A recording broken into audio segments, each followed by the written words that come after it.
hidayah untuk kita bisa berkumpul pada hari ini. Nah, berkumpulnya pada hari ini tujuannya untuk melakukan penyuluhan. Sini ada penyuluhan penanganan diare pada balita. Baiklah, sebelumnya izinkan saya untuk memperkenalkan diri. Saya Nofika Apriani, perwakilan mahasiswi Poltekkes Pontianak, Kemenkes Kota Pontianak. Di sini saya akan melakukan penyuluhan di mana tentang penanganan diare pada balita. Baiklah, sebelum kita melakukan penyuluhan ini, di mana saya akan menjelaskan tujuan saya. Tujuan dari penyuluhan yang pertama yaitu setelah mendapatkan penyuluhan ini diharapkan ibu dan bapak dapat mengetahui tentang diare dan pelaksanaannya di rumah. Kemudian ada tujuan khusus. Yang pertama yaitu peserta dapat menjelaskan pengertian dari diare.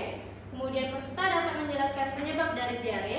Peserta dapat menjelaskan jenis diare.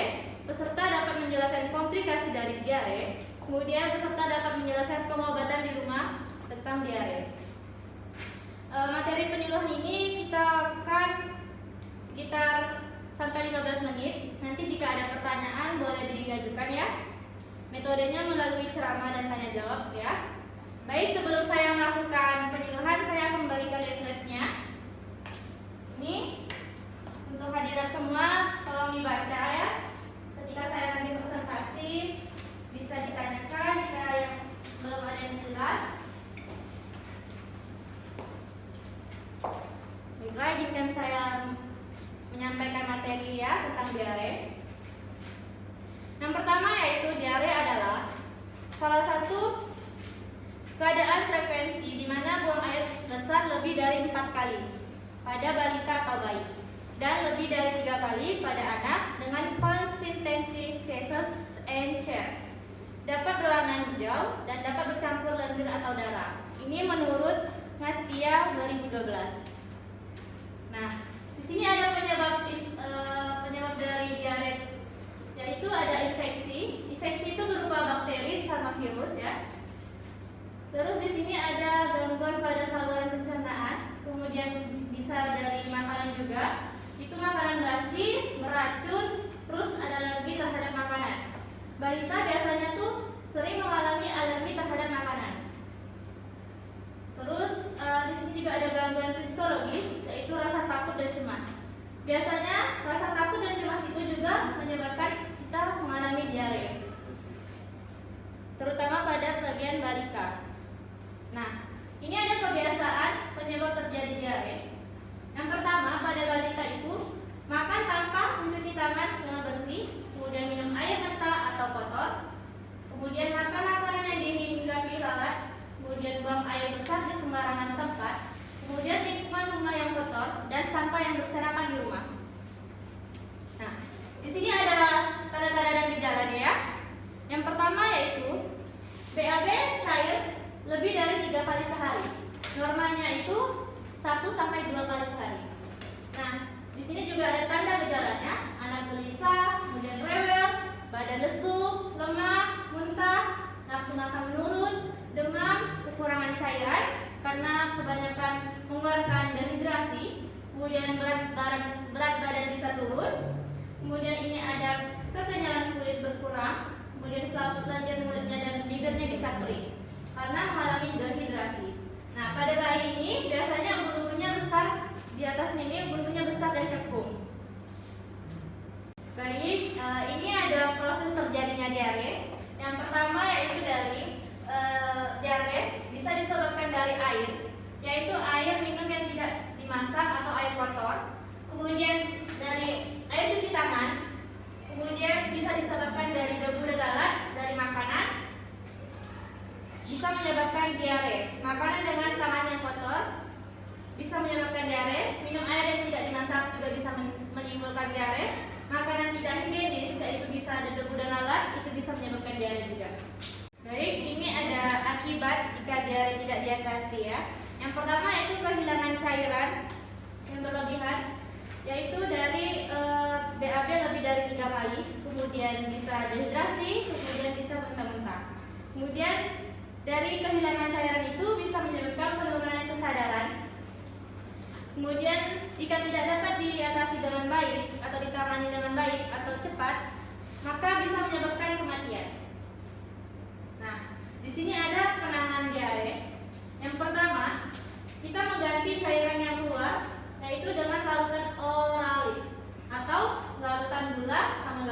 Ini bisa dibuat di rumah ya Ibu dan Bapak. Kemudian cairan dari bahan makanan seperti sup, kemudian ada air putih masak. Kemudian bila anak berusia kurang dari 6 bulan dan masih diberi ASI, teruskan pemberian ASI. Karena ASI merupakan antibodi dari pemberian ASI ini bisa menyebabkan anak itu melawan virus yang ada di dalam virus dan bakteri yang ada dalam tubuh balita. Nah, kemudian sebagian tambahannya bisa berikan oralit atau air putih masak. Nah, ini cara pemberian oralit dapat menggunakan patokan berat badan, yaitu bisa dari 40 sampai 50 mili per kilo BB.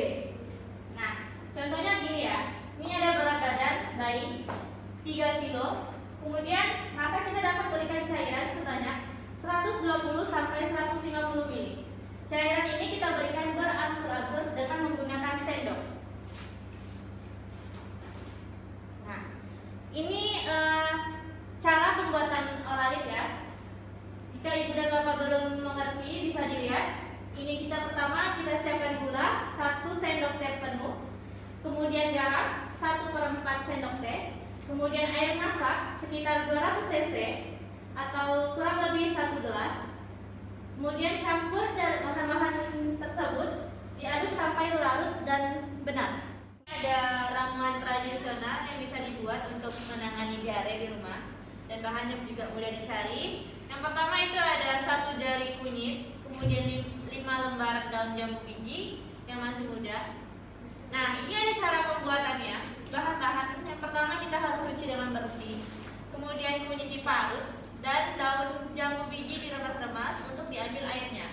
Kemudian kedua bahan itu dicampur dan disaring. Nah, ini ada cara pemakaiannya ya, Ibu dan Bapak bisa lihat. Ramuan ini untuk 1 kali minum dan lakukan 3 kali sehari. Nah, ini ada ramuan kedua ya. Ini kita lihat ada jahe, kemudian belimbing. Nah, ini ada bahan-bahannya, yaitu 10 gram jahe. Dengan cara membuatnya, yang pertama tetap jahe harus dicuci dengan bersih, kemudian dipanggang oleh dengan api. Selanjutnya dihaluskan dan dicampurkan dengan air panas sekitar 1 gelas. Kemudian dicampurkan dengan belimbing. Setelah agak hangat, minum dan air seduhannya.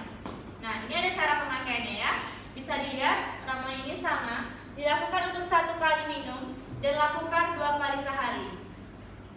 Nah, ini ada yang harus perlu diingat ketika balita mengalami diare, maka harus mendapatkan penanganan secepatnya.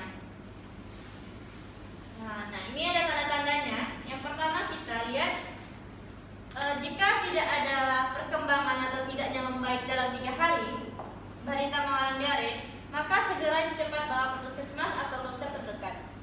Nah, di sini juga ada tinja cair keluar seperti ampas, kemudian bisa berdarah, kemudian waktunya amat sering dan berlangsung-langsung. Kemudian selain itu ada muntah yang berulang-ulang. Nah, kemudian tidak nafsu makan atau minum seperti biasanya, dan biasanya juga mengalami demam. Nah, biasanya juga ada darah dalam tinjanya. Nah, ini biasanya jika sudah mengalami tanda-tanda tersebut, anak terlihat sangat lemas. Ini juga didapati oleh lebih dari tanda-tanda kekurangan dari cairan dehidrasi. Nah, ketika kita sudah mengetahui tanda-tanda tersebut, maka cepat segera bawa ke dokter atau puskesmas terdekat dekat rumah kita. Jika tidak cepat ditangani, maka bisa mengalami kekurangan volume cairan, di mana nanti balita akan mengalami penurunan kesadaran dan akan menjadi resiko kematian. Nah, ini ya, bisa dibawa ke klinik kesehatan, kemudian rumah sakit, dokter, perawat atau bidan terdekat.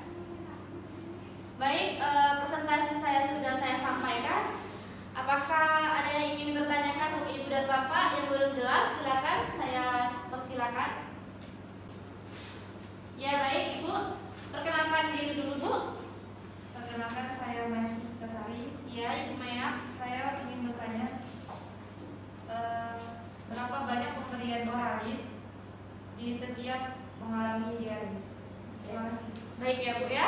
Pertanyaan dari Ibu Maya, berapa banyak perlu pemberian oralin setiap mengalami diare ya Bu ya? Baik, saya tampung ya Bu ya. Silakan untuk yang lainnya, saya persilakan. Ya, Ibu siapa Bu? Perkenalkan diri. Ibu Mutiara. Iya, Ibu Mutiara. Di sini saya mau nanya nih Bu, bagaimana sih kita bisa tahu kalau anak kita mengalami kekurangan cairan Bu? Oh iya, terima kasih ya Ibu Mutiara. Iya, Nah, Ibu. pertanyaan dari Ibu Mutiara, bagaimana kita bisa tahu kalau anak kita bisa mengalami kekurangan cairan ya Bu ya? Ya. Baik, saya akan jawab pertanyaan satu persatu. Yang pertama dari Ibu Maya. Pertanyaannya, berapa banyak pemberian oralin setiap mengalami balita diare? Nah, di sini Bu, saya mau jelaskan, bila ada balita yang mengalami diare, pemberiannya per umurnya berbeda-beda ya Bu ya, Bu Maya. Jadi yang pertama itu, kurang dari 1 tahun itu, kira-kira 1/4 sampai 1/12. Kemudian 1 tahun sampai 4 tahun, itu 1,5 sampai 1 gelas. Kemudian di atas 5 tahun, itu 1 sampai 1,5 gelas. Nah, itu pemberian oralin setiap umur ya Bu ya. Jadi ada bedanya 1 tahun, kurang dari 1 tahun, kemudian 1 sampai 4 tahun, dan hingga di atas 5 tahun. Jadi setiap pemberian umur itu berbeda-beda. Jadi begitu ya Bu ya. Ada yang ingin ditanya lagi? Ya. Oh ya. Apakah sudah jelas Ibu? Sudah jelas, makasih Bu. Oke. Baik Ibu, kita lanjut ke pertanyaan Ibu Mutiara. Bagaimana kita bisa tahu kalau anak itu mengalami kekurangan cairan ya Bu ya saat diare? Nah, di sini kan ada tertera tanda dan gejalanya ya Bu ya. Saya lagi memperjelas ke bagian kekurangan volume cairan. Nah, yang dimaksud dengan kekurangan volume cairan itu yaitu balita mengalami kebanyakan mengeluarkan cairan yang terdapat di diare. Misalnya itu salah satunya itu bisa lihat dari wajah balita, itu merasa tampak lemah, kemudian wajahnya mulai pucat, kemudian BAB lebih dari 5 kali biasanya. Nah, disertai dengan muntah-muntah terus ya Bu ya. Nah, di situ tuh bisa mengalami kekurangan volume cairan karena banyak cairan yang tidak keluar, ya. Jadi itu yang bisa kita lihat ketika balita mengalami kekurangan volume cairan. Begitu ya Bu ya. Baik, apakah sudah jelas? Sudah Bu. Ya. Terima kasih kepada Ibu Mutiara dan Ibu Maya yang telah menanyakan pertanyaan, diajukan pertanyaan. Nah, di sini apakah ada yang ingin dipertanyakan lagi untuk Ibu dan Bapak lainnya? Tidak ada. Ada ya Bu ya. Oke. Baik, terima kasih kepada Ibu dan Bapak yang sudah memperhatikan saya. Sebelum saya tutup, saya akan sedikit kuis untuk Ibu dan Bapak. Yang pertama, saya mau tahu apakah Bapak dan Ibu memperhatikan saya atau tidak tadi, atau bisa masuk ke Bapak. Nah, saya akan kasih kuis satu soal. Bagaimana pencegahan diare pada pasien balita? Yang bisa jawab, tolong satu orang. Nanti saya ada kasih sedikit bingkisan atau door prize nih Bu. Ayo Ibu dan Bapak, saya persilakan. Baik, saya persilakan Ibu dan Bapak untuk menjawab. Ayo satu orang. Oh ya, baik Ibu. Dengan Ibu siapa Ibu? Ibu Nur Aziza. Oke. Ya Bu, bagaimana Bu tanda dan gejala diare? Diarenya cair, Oke. badannya terasa lemas, Ya. muntah, Ya. kadang demam, Mm-mm. dan malas makan dan minum. Oke, betul sekali ya jawaban Ibu Jija. Nah, ini sangat bagus jawaban Ibu. Ini ada sedikit bingkisannya Bu untuk keluarga. Semoga bermanfaat. Oke, ada yang ingin dipertanyakan lagi untuk Ibu dan Bapak sebelum saya tutup? Tidak ada ya Bu ya. Saya kira-kira waktunya sudah cukup, sekitar 15 menit saya menjelaskan materi dan ada sesi tanya jawab, kemudian ada kuis. Maka saya akhiri penyuluhan ini. Semoga bermanfaat untuk Ibu dan Bapak. Oke, saya tutup semuanya. Terima kasih semuanya Ibu dan Bapak. Semoga kita selalu dalam lindungan Allah SWT dan diberi kesehatan. Terima kasih.